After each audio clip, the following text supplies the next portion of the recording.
समस्त को स्वागत। आशा करें समस्ते भलरे थे। तो आज आम कि स्पोकन इंग्लिश प्रैक्टिस करवा। तो चलते स्टार्ट करवा। फोन उठाऊ को आम कह पिकअप द फोन। फोन उठावर इंग्लिश हो पिकअप द फोन। सेमती जोरे कुह को आम कह स्पीक लाउडली। जोरे कुह को कह स्पीक लाउडली।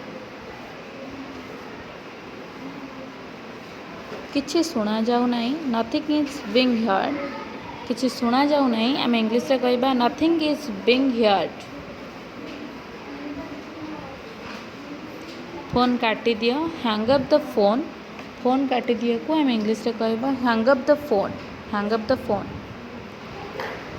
आउ थरे फोन करो, कॉल अगेन। आउ थरे फोन करो को आम इंग्लिश रे कौन कहबा ना कॉल अगेन। तुम्हें शुणुछ कि ताको आम कौन कहबा ना आर यू लिसनिंग। तुम्हें शुणुछ कि आर यू लिसनिंग।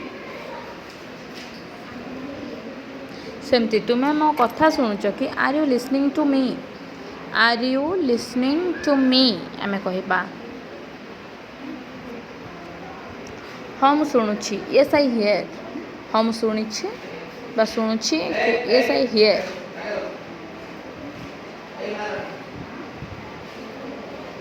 तुम्हें खाइल कि, डिड यू ईट। तुम्हें खाइल कि को आम इंग्लिश रे कौन कहबा ना did you eat. Did you eat. हम खाइली एवं तुम्हें, yes I have eaten and you. हम खाइली एवं तुम्हें एटा को इंग्लिश रे आम कहबा yes I have eaten and you. एटा आम नॉर्मल कन्वर्सेशन में कहू जोगुड़ा को मु खाई सारी। I have done eating. I have done eating. मु खाई सारी कहबा आई हैव डन इटिंग बा कार्यटा कर सारी। तुम्हें केउठारे रुह, व्हेयर डू यू लिव। तुम्हें केउठारे रुह को इंग्लिश रे आम कहबा कौन ना where do you live. Where do you live. मु कटक रे रहूची, आई लिव इन कटक। मु कोठी रहूची ना मु कटक रे रहूची, आई लिव इन कटक। सेमती जन भुवनेश्वर रुहे, कोलकाता रे रुहे तो से स्पेसटा केवल चेंज कराई। तुम्हें एकुटिया रुह कि, डू यू लिव एलोन। तुम्हें एकुटिया रुह कि को आम इंग्लिश रे कहबा डू यू लिव एलोन। तुम्हें कहीं पचारुच, व्हाई आर यू आस्किंग। तुम्हें कहीं पचारुच जो आम कहबा तो से कहबा कि व्हाई आर यू आस्किंग। तुमको कौन भल लगे, व्हाट डू यू लाइक। तुमको कौन भल लगे आम इंग्लिश रे कहबा कौन ना व्हाट डू यू लाइक। मते बुलिबा को भल लगे, आई लाइक टू ट्रैवल। मते बुलिबा को भल लगे तो सेटा को इंग्लिश रे आम कहबा कौन ना आई लाइक टू ट्रैवल। तुम्हें कौन कर, व्हाट डू यू डू। आम जमी what do you live, what do you live. सेमती तुम्हें कौन कर, व्हाट डू यू डू। मु जने छात्र, आई एम ए स्टूडेंट। मु जने छात्र, आई एम ए स्टूडेंट।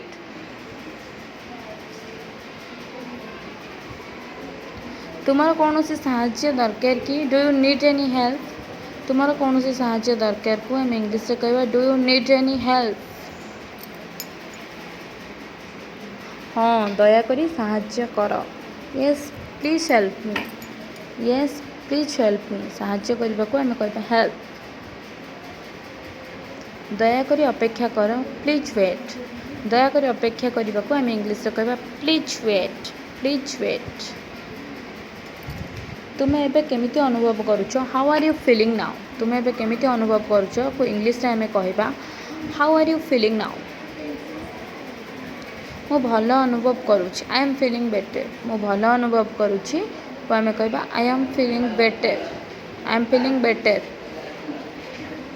तुमार कहिबार अर्थ कौन, व्हाट डू यू मीन। आम कहूना तुम कौन कहबाक चाहूच बा तुम कहिबार अर्थ कौन तो व्हाट डू यू मीन आम कहबा व्हाट डू यू मीन। तुम्हें आसब कि, विल यू कम। तुम्हें आसब कि आम तो पचारू क्वेश्चन ने ओडिया रे तुम्हें आसब कि तो सेटा को आम कहबा विल यू कम। ना मु जाई परिबिनी, नो आई कैंट गो। ना मु जाई परिबिनी होची no I can't go. I can't go. तुम्हें काली आसब कि, विल यू कम टुमोरो। तुम्हें काली आसब कि एटार इंग्लिश होची विल यू कम टुमोरो। मु कहि परिबि नाही, आई कैंट से। आई कैंट से आम ये नॉर्मल कन्वर्सेशन आम कथा हो डेलिका डेली लाइफ रे तो एगुड़ा ही प्रैक्टिस कर तुम्हें केबे जीव व्हेन विल यू गो तुम्हें केबे जीव को हम कहवा व्हेन विल यू गो मु परे जीवी आई विल गो आफ्टर मु परे जीवी को हम कहवा आई विल गो आफ्टर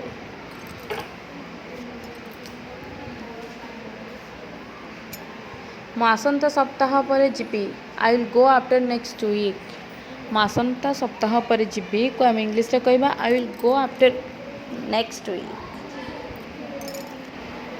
तुम दिन केमिति थिला हाउ वाज योर डे तुम दिन केमिति थिला एटा को हम इंग्लिश रे कहबा how was your day how was your day एहा भलो थिला इट वाज फाइन एहा भलो थिला इट वाज फाइन